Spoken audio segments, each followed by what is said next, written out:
What I'd like for you to do right now, I want you to think about your dream, because I'm in a room full of dreamers. Think about your dream right now. I want you to think about it and envision it. Now, ladies and gentlemen, let me share something with you. I do not believe that any of us have dreams that were not given to us for the purpose of accomplishing those particular dreams. And I want to share something with you that has changed my life. I don't know what that dream is that you have. I don't care how far-fetched it might appear to be. I don't care how disappointing it might have been as you've been working toward that dream. But here's what I know, that dream that you're holding in your mind, that it's possible. Let's say that together, please. Say, it's possible. See, sometimes we can't say, I can do that. But what we can say, that it's possible, that I can have my dream as we run toward it, as we work on it day in and day out.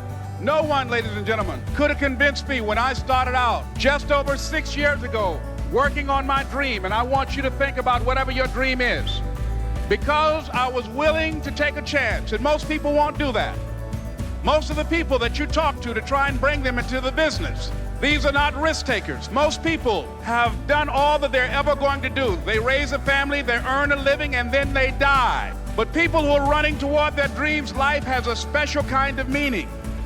And here's what I will share with you, that in the process of working on your dreams, you are going to incur a lot of disappointment, a lot of failure, a lot of pain, a lot of setbacks, a lot of defeats. But in the process of doing that, you will discover some things about yourself that you don't know right now. What you will realize is that you have greatness within you.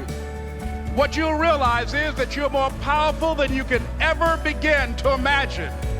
What you will realize is that you are greater than your circumstances, that you don't have to go through life being a victim. As Jack indicated, I was born in Miami, Florida, in an area called Liberty City, in an abandoned building on a hard linoleum floor with my twin brother. We were 6 weeks of age. We were adopted. When I was in 5th grade, I was identified as EMR, labeled educable, mentally retarded, put back from the 5th grade into the 4th grade, and stayed in that category until I got out of high school. I don't have any college training, but I met a high school teacher who one day changed my life. I was waiting on another student, and when he came in, he said to me, young man, go to the board and write what I'm about to tell you. And I said, I can't do that, sir. He said, why not? I said, I'm not one of your students. He said, it doesn't matter, follow my directions now. I said, I can't do that, sir. He said, why not? I said, because I'm educable, mentally retarded. And he came from behind his desk and he looked at me. He said, don't ever say that again. Someone's opinion of you does not have to become your reality. And that man, Mr. Leroy Washington, did something for me. He started planting seeds in my mind that enabled me to begin to dream, as Dexter has been doing for you. And ladies and gentlemen, I started working on my dream. And most people don't work on their dreams. Why? For many years I didn't. One is because of fear. The fear of failure. What if things don't work out? And the fear of success. What if they do and I can't handle it? The other thing is that most people, ladies and gentlemen, they get comfortable. They stop growing, they stop working on themselves, they stop stretching, they stop pushing themselves, and they end up becoming very cynical about life, and they throw in the towel on themselves and on their families and on their dreams. And the other thing is that most people don't feel worthy. What I'm doing now, I could have been doing years ago. But because I did not have a college education, because I didn't believe in myself, because I allowed other people's opinion of me to control my destiny, I didn't act on my ideas. So I applaud you for your dreaming, for your running toward your dream. I applaud you for believing in yourself, because that's what life is about. Stretching and challenging, looking for ways that you can begin to improve yourself. And ladies and gentlemen, as a result of stretching out, of acting on my dream, and I don't know what that dream is for you, I can tell you that it's possible. No one could have convinced me that after just over 6 years, I will have my own book entitled Live Your Dreams. Just over 6 years, I will have 5 specials on public television. Just over 6 years, I've done motivational speaking for AT&T, Procter & Gamble, McDonald's Corporation, Xerox, IBM, just over 6 years. I will now have my own talk show that will premiere on Monday, Labor Day. I'm saying to you, your dream is possible. Your dream is possible. But not only is it important that you believe and begin to know that it's possible for you to live your dream as you run toward it, but I've done something that I want to share with you called Choosing Your Future. In fact, I've developed a set of tapes talking about how to begin to create your own reality by choosing your future. And not only is it important for you to know it's possible for you to choose your future, but it's necessary that you work on yourself, that you develop yourself. It's necessary that you get the energy drainers out of your life, people who don't want anything, people who are not striving, people who are not challenging themselves, people who aren't growing, people who have stopped dreaming. It's necessary that you align yourself with people and attract people into your business who are hungry, people who are unstoppable and unreasonable, people who are refusing to leave life just as it is and who want more. My mother used to say, birds of a feather flock together. If you run around with losers, you will end up a loser. It's necessary that you get the losers out of your life if you want to live your dream. It's necessary to know that everybody won't see it, that everybody won't join you, that everybody won't have the vision. It's necessary to know that a lot of people like to complain, but they don't want to do anything about their situation. That you are an uncommon breed. You know, you have to know within yourself that I can do this. Even if no one else sees it for me, I must see it for myself. That's necessary. It's also, ladies and gentlemen, necessary that you be creative when you're working on your ideas, that you understand the importance of changing up, of readjusting your strategies. Many times we can have a great idea, but if you're not advancing it in the right way and things don't happen, you become discouraged and think the idea doesn't work. No, that's not true. It's necessary that you be flexible, that you are always thinking of how can I improve this better. This is a customer-driven economy. It's necessary for you to always explore various ways in which you can improve the quality of service that you're providing for the people in your organization. The next thing, ladies and gentlemen, I want to share with you that some of you already know that it's hard. It's not easy. It's hard changing your life. It was hard when just over 3 years ago, in the Penobscot building in Detroit, Michigan, where I was operating my business, and I fell on some hard times, and I was sleeping in my office. It was hard coming into the lobby, and the security said, "Excuse me, Mr. Brown, can we see you for a moment?" And I said, "Yes," and I walked up to the counter, and he gave me an envelope, and he said, "Would you mind reading it here?" And I opened the envelope, and the envelope was from management that said, "This is an office tower. It's not a hotel. Please do not sleep in your office." And I said, "Excuse me, sir." I said, "I just work long hours in creating my business. I'm an entrepreneur. And right now, things are bad for me. But they're not going to be this way always. And I just asked for the opportunity to continue to operate like I'm doing. I'm not trying to make this my home." And it was hard coming through the lobby. And sometimes they would laugh. There's a guy talking about becoming successful. And look at him. He's bathing in the bathroom upstairs on the 21st floor. He sleeps on the floor. Him and 2 other dreamers up there. Look at him. It was hard, ladies and gentlemen, coming to speak to people. And I was facing financial difficulties in my own life. I was behind on my bills and my dreams, and I'm saying to them, you can live your dream. It was hard, ladies and gentlemen. It was very difficult to pick myself up each day believing that I could do it. There were times that I doubted myself. I said, "God, why is this happening to me? I'm just trying to take care of my children and my mother. I'm not trying to steal or rob from anybody. Why did this have to happen to me?" It was very hard. And here's what I want to say to you. For those of you that have experienced some hardships, don't give up on your dream. No one could have convinced me by holding on, by continuing to push forward, by continuing to run toward my dream, that one day I would have my own talk show. It's a long shot, ladies and gentlemen, from Liberty City, an abandoned building on a floor, never knowing my mother or father. It's a long shot. Being here with you today in this dome in Atlanta, it's a long shot. no college training, labeled educable, mentally retarded, but I kept running toward my dream. Don't stop. Don't stop running toward your dream. It's very important as you hold on to that dream. There are moments when you're going to doubt yourself. There are rough times are going to come, but they have not come to stay. They have come to pass. It's very important for you to know that. Don't say I'm having a bad day. Say I'm having a character building day. It's very important for you to believe that you are the one to make this happen. I remember this high school teacher, Mr. Leroy Washington, at the end of school one June, it was just a few days before we were supposed to leave. And I just got my report card. And it indicated that I'd failed history and I'd failed English. And I would have to go to summer school. And I was feeling within myself that I was a failure, that I'm slower than most people in getting paperwork. And I was feeling down on myself and very negative. And Mr. Washington was giving a speech to the graduating seniors, and I was in 11th grade.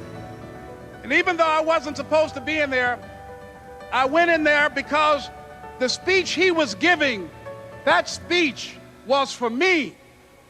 And as he talked, my heart began to beat fast. Tears began to run down my eyes, and I was in the back just listening to him because he said, and he was a very dramatic man. I still talk to him to this day.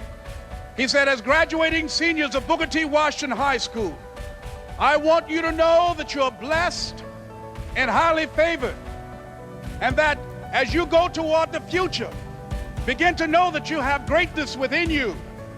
And if just one of you here begin to envision yourselves as being blessed and highly favored to reach your goals, if just one of you capture the essence of what that means, that you have greatness within you and a responsibility to manifest that greatness, that you can make your parents proud, you can make your school proud, you can touch millions of people's lives, and the world will never be the same again because you came this way.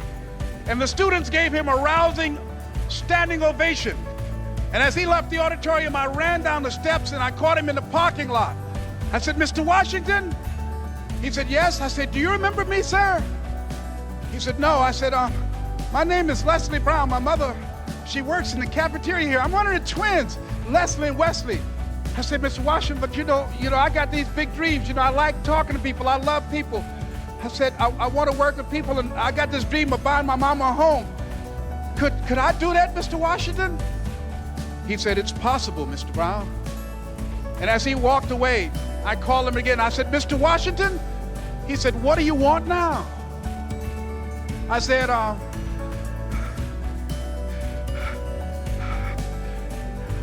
I'm the one, sir. I said, I'm the one. You remember me, sir. I'm Miss Mamie Brown's boy. I'm the one. I'm the one. And you must feel that that's why you're here, because you are the one. Ladies and gentlemen, it's not going to be easy. It was hard laying on the floor of the Penobscot building, looking out of the window, daydreaming, saying, Les, can you do this? Can you make this happen? I used to listen to tapes day in and day out about See You at the Top, my great friend Zig, and Dennis Waitley and different other motivational speakers, and Dr. Norman Vincent Peale, and Dexter saying, don't let nobody steal your dream. I used to ask myself, can I do this? And something said within me, you're the one. You're the one. And let me tell you something, ladies and gentlemen. While you're here, and before you go back home to your respective cities and communities, write down at least 5 reasons on why you deserve your dream, on why you won't give up, what's going to make you unstoppable, why you must be unreasonable, because logical, practical thinking says you can't do it today. But if you want to produce unreasonable results in your life, like living your dream and taking charge of your destiny, you've got to be an unreasonable person. You've got to be an uncommon person. So write down the reasons of why you're here. And let me tell you something, ladies and gentlemen. What will reasons do, Les? Nietzsche said, if you know the why for doing, you can endure almost anyhow. What do you mean by that? If you know why you're doing something, when the hard times come, and they're going to come, when the disappointments and the rejections come, and they're going to come by the truckloads, your reasons will be your rod and staff to comfort you, to pick you up. Once again, I got a saying on one of my tapes: if life knocks you down, try and land on your back, because if you can look up, you can get up. Let your reasons get you back up. Well, you don't know how you're going to make this happen, but you just feel within yourself some way, somehow, with the help of God, I'm going to make it happen. Repeat after me, please. No matter how bad it is or how bad it gets, I'm going to make it. I'm going to make it. Shake somebody's hand on your right and left and say, you got the right stuff. So yes, it's possible for you to live your dream. It's necessary that you associate with winners, that you work your system, that you are relentless, that you never give up. It's you. You've got to take personal responsibility. You've got to make it your personal business to make it happen. And you've got to resolve within yourself that I can do this, that it's hard, but you've got to say, I'm the one. I'm the one to make this happen. I'm the one to become successful in this business. As you work to help other people to become successful, that feeds your success. But you know it's going to be hard, but find out what will make it worth it for you. I told Mr. Washington I wanted to become a disc jockey. Someone asked me to tell this story. And he said, Les Brown, he said, if you want to do anything worthwhile in life, you've got to be hungry. And so I started working to develop myself. He said, I want you to practice every day being a disc jockey. I said, but I don't have any job now. He said, it doesn't matter. He said that it's better to be prepared for an opportunity and not have one than to have an opportunity and not be prepared. So every day I was working to develop myself, and that's what you must do. And as I was working to develop myself, I applied for a job as a disc jockey, WMBM on Miami Beach. I went to a guy named Milton Butterball. I said, how you doing, Mr. Butterball? I'd like to get a job as a disc jockey. He looked at me, he said, you have any broadcast background? I said, no, sir, I don't. You have any journalism background? I said, no, sir, I don't. He said, we don't have any jobs available. I said, yes, sir. I went back to Mr. Washington and I told him. He said, don't take it personally. He said, most people are so negative, they will have to say no 7 times before they say yes. He said, go back again. So I went back again. I said, how you doing, Mr. Butterball? My name is Les Brown. He said, I know what your name is. What do you want? I said, I'd like to know whether or not you have any jobs as a disc jockey, sir. He said, didn't I just tell you yesterday we didn't have any jobs? I said, yes, sir, but I know whether or not somebody got laid off or somebody was fired, sir. He said, no one was laid off or fired. Now get on out of here. I came back the next day. Hello, Mr. Butterball, how are you? He said, fine, what do you want now? I said, I'd like to know whether or not you got any jobs, sir. Didn't I tell you the last 2 days we didn't have any jobs? I said, yes, sir, but I don't know whether or not somebody got sick or somebody died, sir. He said, no one got sick or died. Now don't come back here and throw me out again. I came back the next day like I was seeing him for the first time. I said, hello, Mr. Butterball, how are you? He looked at me with rage. He said, go get me some coffee. I said, yes, sir. And I went to get him some coffee. After a while, I would get their lunch and dinner, and I would go in the control rooms and take the disc jockeys their food, and I would not leave until they would ask me to leave. Then they started trusting me to pick up entertainers that came to town. Entertainers like the Four Tops and the Temptations and Donna Ross and the Supremes. I would drive them all over Miami Beach in the disc jockeys' big long Cadillacs. I didn't have any driver's license, but I was driving like I had some. And one day, one Saturday afternoon, while I was at the radio station, a guy named Rock was drinking while he was on the air. I was the only one there, looking at him through the control room windows, walking back and forth, young, ready, and hungry. I was saying, drink, Rock, drink. Drink, Rock. I'd have gone to get him some more if he'd asked me to. Pretty soon the phone rang, and it was the general manager. And I answered the phone. I said, hello? He said, Les, this is Mr. Klein. I said, I know. He said, Rock can't finish his program. I said, I know. He said, would you call one of the other DJs in? I said, yes, sir. I hung the phone up. I said, now he must think I'm crazy. I called my mom and my girlfriend, Cassandra. I said, y'all turn up the radio and come out on the front porch. I'm about to come on the air. I waited for about 20 minutes.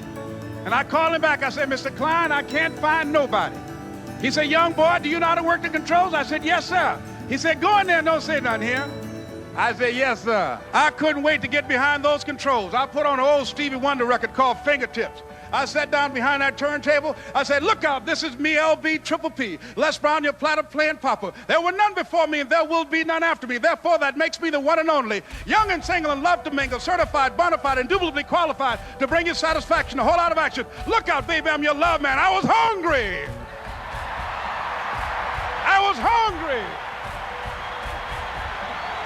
You got to be hungry. So, ladies and gentlemen, if you want to make your dream become reality, the people that are running at their dreams know that it's possible that you can live your dream, that it's necessary, that you're relentless, that you have a plan of action, that you are creative.